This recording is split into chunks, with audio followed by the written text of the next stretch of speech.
Hello everyone, अस्सलाम वालेकुम। Welcome back to my channel. I hope आप सब बिल्कुल ठीक ठाक होंगे। क्या आपको भी लगता है कि रमज़ान में वक्त बहुत तेज़ी से गुजर जाता है, ना इबादत पूरी होती है, ना घर के काम ख़त्म होते हैं और अफ्तार की थकन अलग महसूस होती है। आज की वीडियो में आपके साथ शेयर करूंगी रोज़े में टाइम मैनेजमेंट के वो कमाल तरीके जो मुझे रमज़ान में स्ट्रेस फ्री और प्रोडक्टिव बनाते हैं। सबसे पहला असूल नीयत और वाज़े प्लानिंग। रमज़ान में अगर आपके पास प्लान नहीं है तो वक्त ज़ाया यकीनन बात है। मैं हर रात सोने से पहले थोड़ी सी प्लानिंग कर लेती हूँ। सहरी का मेन्यू जो कि बहुत ही सिंपल सा होता है, अफ्तारी की लिस्ट, ज़रूरी काम और इबादत का वक्त, ये 3-4 चीज़ें आपके दिमाग में होनी चाहिए। इसकी प्लानिंग भी होनी चाहिए। जब आपके पास वाज़े लिस्ट हो तो दिमाग सुकून में रहता है और अगले दिन टेंशन नहीं रहती और वक्त भी बच जाता है। सुबह का वक्त सुनहरी वक्त होता है। फजर के बाद वक्त सबसे कीमती होता है। बच्चों को स्कूल भेजने के बाद कोई लंबी सफाई लिस्ट नहीं होती। मैं कोशिश करती हूँ हल्की सी सफाई हो, ज़्यादा डीप नहीं करती क्योंकि खुद को थकाना नहीं है। किचन को रीसेट करना है, जो हल्का फुल्का बिखरा हुआ होता है उसको रीसेट करना और ज़रूरी काम पे तवज्जो देना। सुबह के वक्त ही मुकम्मल कर लूँ क्योंकि दोपहर में एनर्जी कम हो जाती है। अगर सुबह का 1 घंटा सही इस्तेमाल करें तो आधा दिन बड़ा आसानी से गुजर जाता है। कामों का असूल यही होना चाहिए, खुद को थकाना नहीं है। रोज़े में रोज़ के सिर्फ 3 अहम असूल होने चाहिए: किचन मेंटेनेंस, लॉन्ड्री, एक ख़ास इबादत, बाकी अगले दिन के लिए छोड़ दें। रमज़ान परफेक्शन का नहीं, बैलेंस का महीना है ना। अफ्तारी के वक्त ज़्यादा थकन इसलिए होती है क्योंकि हम सब कुछ आखिरी घंटे में मैनेज कर रहे होते हैं। मैं क्या करती हूँ, कुछ चीज़ें पहले से तैयार करती हूँ, जैसे रोल हो गए, समोसे हो गए, कबाब हो गए, चने बॉईल करके रख दिए। कुछ चीज़ें सुबह तैयार कर लेते हैं, लेकिन जैसे आलू बॉईल करके रख दिए, बड़े बड़े बना के रख दिए। कुछ और छोटी मोटी चीज़ें जो है ना वो बना के रख दी और सादा सा मेन्यू अपने दिमाग में एक बना लेती हूँ कि आज मुझे ये चीज़ें जो है ना बनानी है। डेली बेसिस के हिसाब से जो पकोड़े हैं या फ्रूट चाट है, रोल है, ये तो बन रहे, तो साथ एक और मेन्यू मैंने डिफरेंट ऐड करना होता है। लाइक किसी दिन दही बड़े बना लिए, किसी में चना चाट बना ली, किसी दिन कुछ और बना लिया। ये चीज़ें जो है ना वो मैं करती हूँ। सादा सा मेन्यू जो जल्दी तैयार हो जाए और थकावट भी ना हो। सादगी में बरकत है ना। दोपहर में खुद को आराम दें। अगर थोड़ी देर लेट जाएं तो एनर्जी बरकरार रहती है। फिर ज़िक्र खुदा, कुरान मजीद की तिलावत का ख़ास वक्त रखें। टाइम मैनेजमेंट का मतलब सिर्फ काम नहीं है बल्कि अपनी एनर्जी को भी मैनेज करना है ना।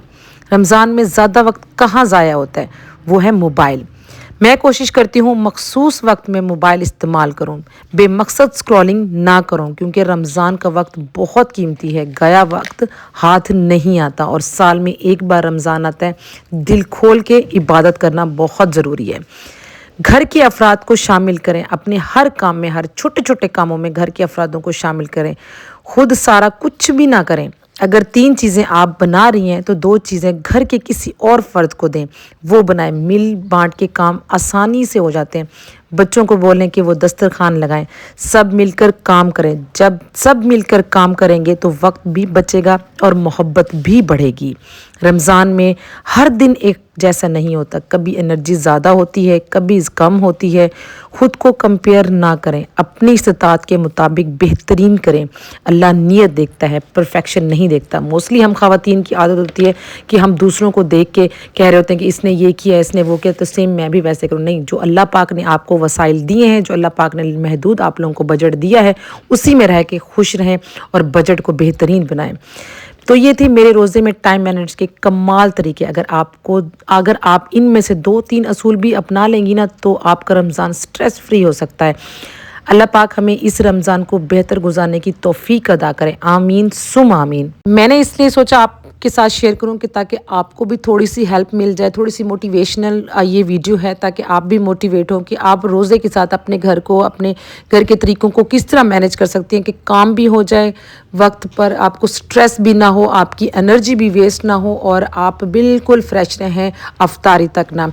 روزوں میں کام بھی ضروری ہیں کیونکہ گھر کو ہم ایسے نہیں چھوڑ سکتے، لیکن بہت ضروری کام، یہ نہیں کہ آپ نے کچھ ایسے ہی بکھیر کے چیزیں رکھ دی ہیں جو بالکل ان نیسیسری سی ہیں، اس میں آپ کا ٹائم اتنا انویسٹ ہو گیا کہ آپ خود بھی تھک گئی ہیں نا، یا کچھ ایسی ڈیپ کلیننگ آپ کر لیتے ہیں جس میں بہت زیادہ تھکاوٹ ہو جاتی ہے، پیاس محسوس ہونے لگ جاتی ہے، کیونکہ روزے میں ظاہر سی بات ہے ہم کچھ کھا پی نہیں سکتے، تو ہمیشہ کم کم چیزوں کا یعنی کہ استعمال کریں، لائک جیسے تھوڑا سا گھر کو ریسیٹ کیا تھا، کچن کو ریسیٹ کر دیا، یا کچھ اور تھوڑا سا کام کر دیں، اور دوپہر کے وقت تو لازمی اپنے آپ کے لیے بھی ٹائم نکالیں، عبادت کے لیے بھی ٹائم نکالیں، کیونکہ وہ ایک ٹائم ایک لمحہ ہوتا ہے، جیسے میں خود دوپہر کو جو ہے نا بالکل فری ہو جاتی ہوں، بچوں کو کھلا پلا کے نا میں عبادت کرتی ہوں، تھوڑا سا ریسٹ کر لیتی ہوں یا تھوڑا سا موبائل دیکھ لیتی ہوں، کیونکہ مجھے افطاری سے 1 گھنٹہ پہلے 1.5 گھنٹہ پہلے خود کو فری رکھنا ہے، خود کو تھوڑی سی انرجی کو برقرار رکھنا ہے، تاکہ میری انرجی برقرار رہے گی تو میں بھی بالکل ٹھیک رہوں گی، کیونکہ افطاری بناتے ہوئے تھوڑا سا ٹائم لگ جاتا ہے، اب اتنا زیادہ ٹائم نہیں لگتا کیونکہ ہم نے پہلے سے کچھ چیزیں بنا کے رکھی ہوئی ہوتی ہیں نا۔